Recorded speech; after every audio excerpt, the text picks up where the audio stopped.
This is your daily briefing and you're most welcome to it. It is the interlull, folks. It's still the interlull, and we're still waiting for those incredibly vital and earnest and important games to take place. I had a conversation with somebody the other day. I was like, what is it with Albania and San Marino? Why are we always playing them? And apparently it's some draw thing. You can tell I have little interest in it, but yeah, it's just utterly mind-boggling. But anyway, there's very little about. Let's kick off with the Gareth Bale thing because that particularly got up my nose. Yeah, so Bale's not coming back. And this story, this entire thing was utterly spurious. We covered it on theboyhotspur.com because we cover absolutely everything. It's the talking points of the day. However, I made a very strong case against this being a thing that we should be even vaguely interested in. So, look, all I can tell you, and I don't want to lecture or barrack anybody here, but just like the good man Antonio Conte himself, check your sources. Because okdario.com, big social media account, big presence online, absolutely full of junk. Absolutely full of junk. May as well be the Daily Star. So Eduardo Inda has done himself no favours, but he doesn't care. He's sitting there on, El Chiringuito TV, regaling people with inner sanctum thoughts and deeds and desires of Conte, talking about Eden Hazard not being this and Gareth Bale definitely being that. Absolute waste of air. Absolute waste of air. It's not happening. Mind you, it did give me the comedy moment of the week where our man in the streets, our man in the cheap seats, Alistair Gold, came forward and told us there was very little in it. Thanks for that, mate. But yeah, we're still, until things change, we're still a club on a trajectory for relegation. So just hold that thought before you go down this sort of chasing rainbows route with bringing back Bale for another one more time. You just got to eventually put people out of their misery. But anyway, let's not even worry about that because this guy makes stuff up. Fantasy, fabrication, lies, tissue of fibs. Don't get involved with it. okdario.com, put that on your avoid list. Steven Bergwijn wasn't called up for the Dutch national side, then has been at a lastminute.com job. And Michael Bridge of Sky Sports makes an excellent point here and says he was disappointed to see Bergwijn called up late for Holland because I think he really do with 2 weeks under Conte while everybody else is away. Absolutely, but you see, this is the curse of the modern footballer, and it's something that's going to be very difficult to purge out of the game.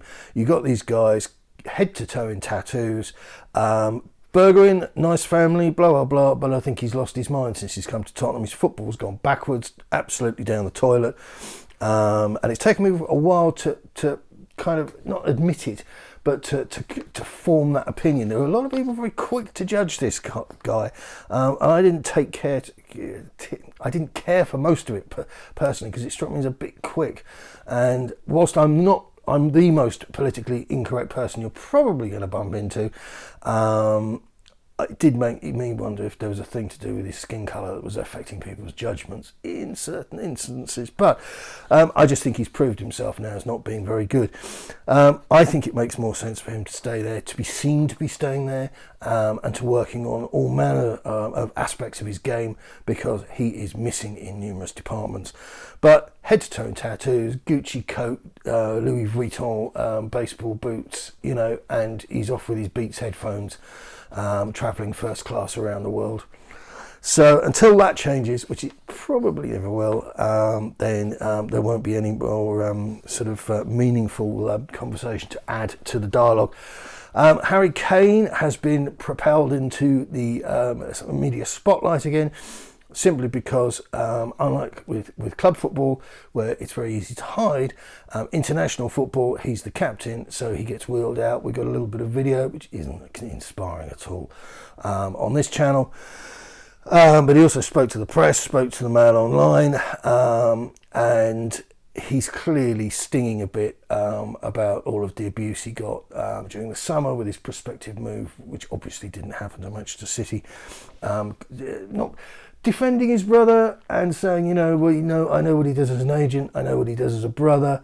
So he's looking, I'm going to call it how I see it, he's looking for a little bit of pity me, a little bit of leave me alone. But the comment section of the Mail Online piece, absolute carnage. I concluded my piece, it was pretty uncharitable against the boy, and I concluded my piece on the blog saying, Kane says the recent part has taken its toll, to which I added, oh, you too, huh? Last up, and this is it. You see, this is what we're staring here, folks, very close to an empty box. Last up, we've got this business with the Premier League in a bit of a tussle with the homeless charity Shelter. Did I actually say that? Homeless charity Shelter, and they had the offer declined. What they wanted to do was to have a was it no home kit initiative, they were calling it, where Premier League clubs would all wear their away kit on Boxing Day, which is fine. You know, the usual sort of thing to put a spin on things, like, you know, the poppy and all that sort of thing. But it turns out that the English Football League had said to them, no, we don't want to do it. And the clubs have said, no, we're quite happy to do it.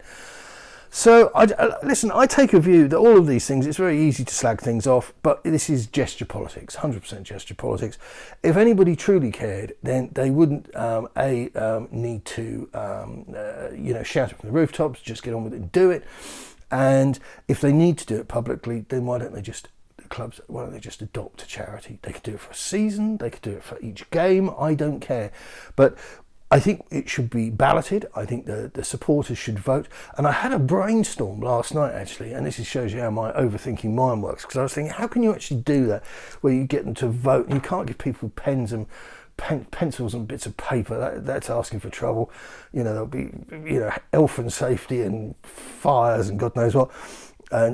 And simply like you go to the supermarket, and I don't know which supermarkets you use. I use Waitrose, but they give you these little, and I think the whole thing's an absolute con, because, like I say, if you want to do it, just do it. You know, you don't need my permission. Just say, put it on the receipt if you want, just to cover yourselves legally. Just say, look, we're giving 5% of Saturday's takings to children in need, or, you know, a little cat stuck up a tree, whatever it might be. But wouldn't it be a good idea if you gave the fans a little token, which doesn't have anything on, so they don't keep it? You know, like a sort of tiddlywink type thing, little plastic coin, and people put it into the little plastic thing. So each week you could just have a different thing. So you could have a thing for, I don't know, local hospital, hospice, battered wives, lost dogs, whatever it is, you know, RNLI. And then that way, because there's always somebody who doesn't like a charity. And I know people who don't give to certain charities because they're part of those charities. They experiment on animals, for example. I think that's the Red Cross I'm thinking of there. But you could just get people to put the little token in and go, say, right, and the announcer, well, they've sacked him, haven't they? But, you know, the other guy, somebody could come on and say, ladies and gentlemen, we've raised 60,000 people through the door today, and what we're going to do is we're going to give £1,000, whatever. I don't even care if it's a tenner, but just the thing of giving is good, you know, and just say we're going to give them some money. And so I don't need awareness, and this is I think the point I'm really getting to. Climate emergency? No. You know, I want bread on the supermarket shelves. I want children in schools, and I don't want some middle class oaf having yoo-hooed himself to a pavement or a truck or something. Don't need awareness. I'm pretty aware. I think most people are as aware as they need to be, and so it might be an idea if we just went about it in this way. So, yeah, there you go. That's your lot. There's an England game this weekend. It's against Albania, like I said. Good luck. Keep it on.